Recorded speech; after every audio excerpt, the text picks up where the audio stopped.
नमस्कार मित्रांनो, स्वागत आहे तुमचं आताच्या ब्रेकिंग न्यूजमध्ये.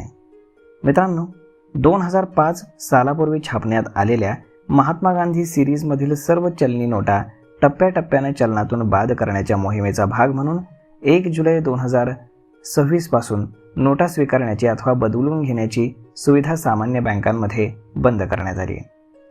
आता अशा वेळी सोय केवळ रिझर्व्ह बँकेच्या देशातील 19 प्रादेशिक कार्यालयांमध्येच उपलब्ध असेल, असं मध्यवर्ती बँकेनं पुन्हा एकदा 9 जून 2026 रोजी देशातील सर्व बँकांच्या प्रमुखांना उद्देशून काढलेल्या एका परिपत्रकातनं सूचित केले.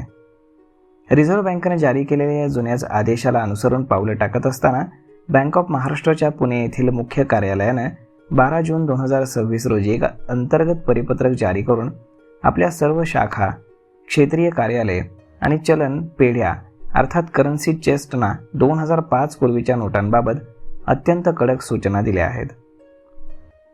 10 वर्षांपूर्वीच्या नोटबंदीच्या आठवणींना पुन्हा उजाळा देणाऱ्या या फेर परिपत्रकाच्या जुन्याच पात्रात नवपाणी ओतण्याच्या उद्योगानं चांगलाच गोंधळ उडवून दिला.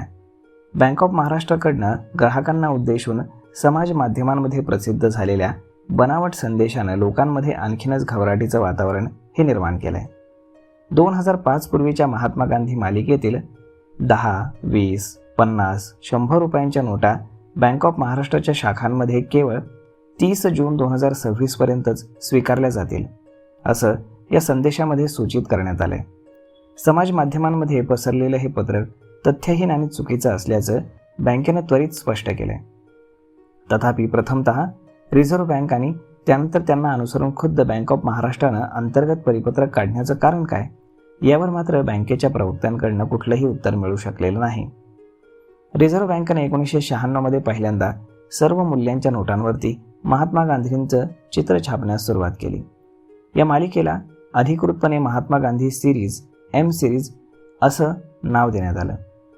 सध्या ज्या नोटांवरती बँकांनी बंधनं आणलेत त्यामध्ये 1996 ते 2005 या काळात छापलेल्या याच पहिल्या मालिकेच्या नोटा आहेत. तथापि 2016च्या नोटबंदीनंतर केंद्र सरकार आणि रिझर्व्ह बँकेनं जी नवीन डिझाईन, रंग आणि आकारातील नोटांची मालिका आणलेली आहे तिला महात्मा गांधी न्यू सिरीज असं नाव देण्यात आलंय. 2005 नंतर छापलेल्या नोटांच्या मागील बाजूच्या तळाशी छपाईचं वर्ण स्पष्टपणे छापलेलं असतं.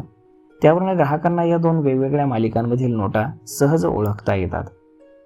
बँकांना उद्देशून असलेल्या परिपत्रकामध्ये रिझर्व्ह बँकेने स्पष्ट केले की आंतरराष्ट्रीय मानांकनानुसार आणि नोटांची सुरक्षा वैशिष्ट्ये अद्ययावत ठेवण्यासाठी जुन्या नोटा चलनातनं बाद केल्या जात आहेत.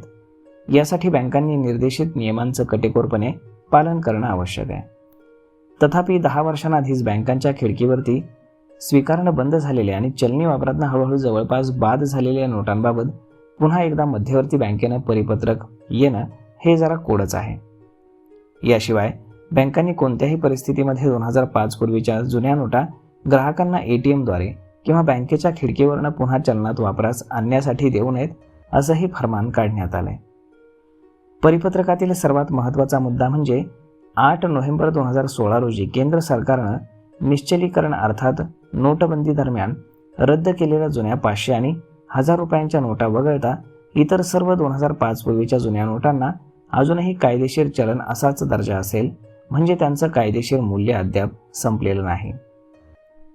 तर मग मित्रांनो, अशा पद्धतीनं पुन्हा एकदा नोटबंदी होणार का, या निर्णयावरती आता तुम्हाला उत्तर मिळालेलं असेल. तर मग मित्रांनो, हा व्हिडिओ, ही माहिती तुम्हाला कशी वाटली हे तुम्ही आम्हाला कमेंट करून नक्कीच सांगा. आणि जर आवडली असेल तर तुम्ही आपल्या जवळच्या मित्रमंडळींसोबत देखील हा व्हिडिओ तुम्ही शेअर करायला विसरू नका. धन्यवाद.